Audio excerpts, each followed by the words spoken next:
Clausen, and this is my personal creative project reflection video. You can check out my PCP at the links below, and we'll talk about the significance of this project in just a little bit.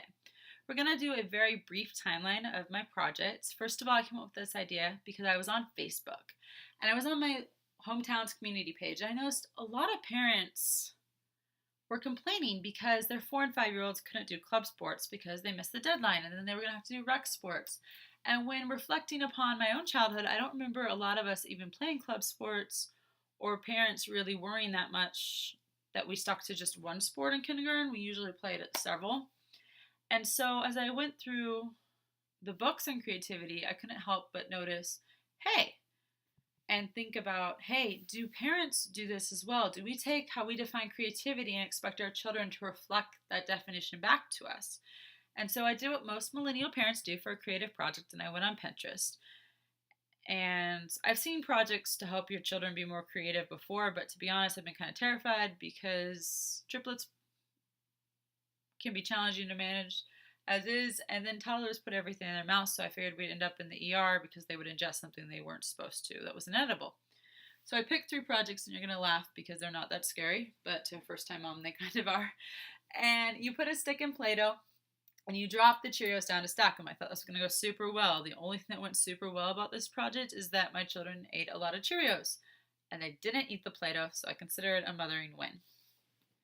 The second activity is that you take a colander and spaghetti, and you stick the spaghetti into the holes. This was my favorite because my children enjoyed it the most, which of course makes you a happy mom. And also because my son was kind of struggling with putting the spaghetti in, just with the fine motor skills of it. So he came up with his own solution. He started breaking the spaghetti apart, which I thought was super interesting. And even more interesting is that once my daughters saw that he was doing that, they copied him. And the last activity is that you take colored blocks and you put them in the corresponding colored container. My triplets hated this. None of them put them in the corresponding colored container. My daughters just put them wherever they wanted, and my son threw them in the air. Super fun. And just a little bit, we'll talk about my takeaways, but first we're going to kind of go off course a little bit and talk about Sternberg's video of the triarchic theory of intelligence. I think my PCP reflects the creator-creative thinking type because I would have liked to see the idea fleshed out more, even though I feel like it was a really good idea. I would have liked more time, as in like months, to really discover how different mothers approach each task and how different age children approach different tasks. I think that'd be super interesting. The project reflects 3 different types of thinking types. The first is analytical intelligence, because you have to analyze problems and questions when you pick the project. You have to analyze problems and questions when you're completing each activity, and then analyze what the results mean to your own creativity. The second is practical intelligence, because you have to constantly be thinking. You have to think, what do I do when an activity isn't going well, and how you can change gears. And then you also have to be able at the end of a project to predict what could be done better. And finally, you have to look at creative intelligence. So you use a lot of creativity when you develop a project, of course, but you also use it throughout the project to think on your feet and be able to change things when things aren't going well. So there are 3 main takeaways from this project.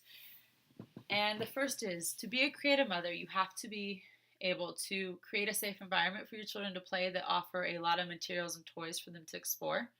The second, which is most challenging for me, is that you can't hover too much or tell your children that they aren't doing things correctly. You need to let them explore and not just focus solely on skill sets like ABCs, 1, 2, 3's colors.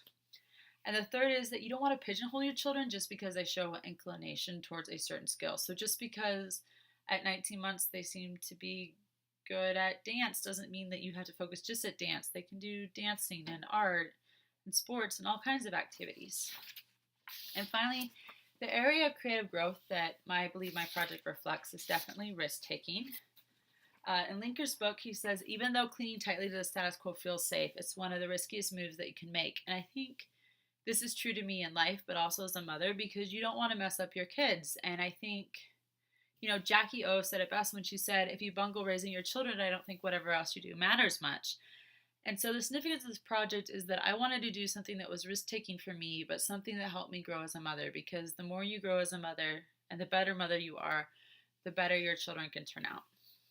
So through this project, I hope I learned more about, I know I learned more about creativity.